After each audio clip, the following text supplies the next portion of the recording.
好啦，乡亲啊，这个全台湾上大场的校园微电影的选拔，校园金马奖有91间的学校，853件作品来参赛，选出到前10名，会伫个华视教育频道播给大家看。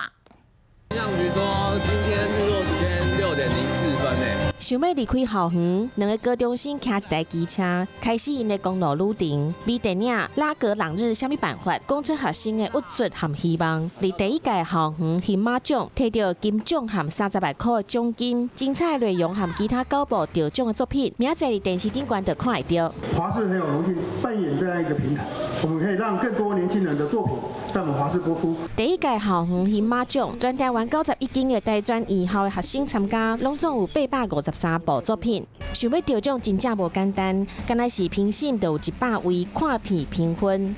金马奖的意义就是友善的善，友好的好，爱心的爱。所以我在想说，我们办一个规定，一群学生大家讨论。主题是什么？善校爱。第一届对真惊颁奖到电视的播出，规模真大，嘛，互学生有一个平台，会当勇敢伫电影界对望。